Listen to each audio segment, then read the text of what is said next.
Please give me good news. Hindi maganda ang araw ko. Why? Don't tell me wala kayong magandang i-report sa akin. Bumaba po kasi ang sales natin sa mga kiosk, ma'am. Nagtataas din po ng singil yung mga suppliers natin.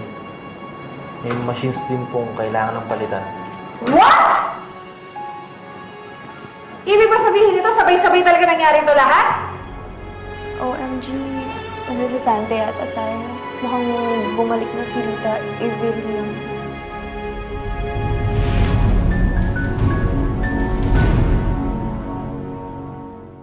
Ma'am Rita, relax lang po.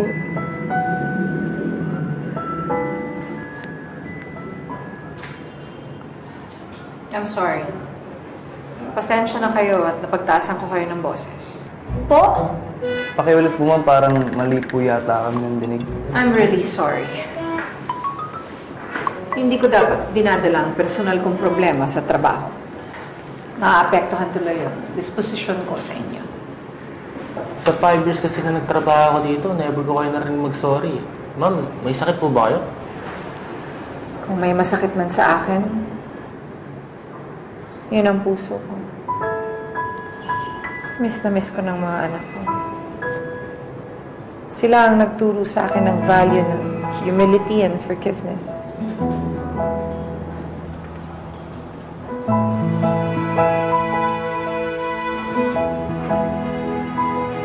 Ate Rita? Are you alright?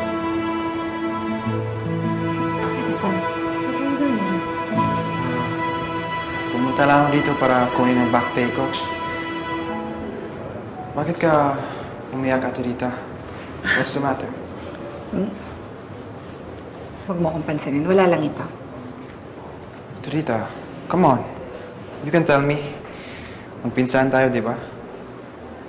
Dumating na kasi yung totoong nanay ng mga bata at sumama na sila sa kanya.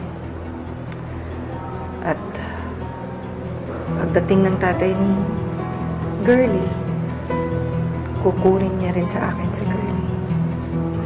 And I will have no one.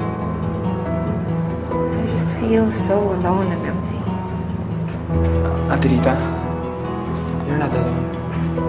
Nandito ako for you. Alam ko, may malaking kasalanan si Mami sa'yo. And I'm not asking you to forgive her. But no matter what happens, family pa rin tayo.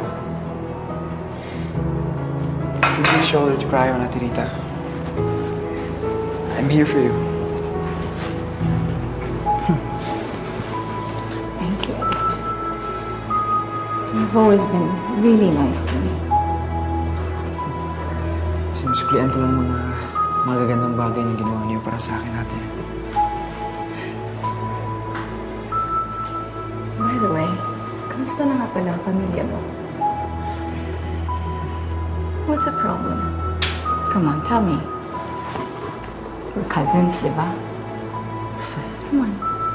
Eh kasi, Ate Rita, we are being evicted sa apartment namin.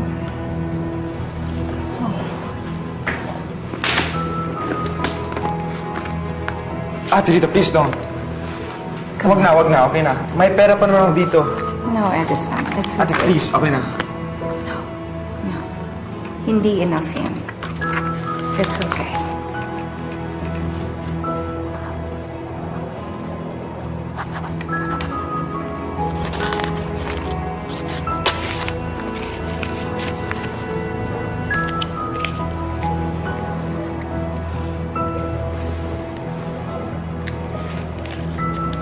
Salamat, Ate Rita.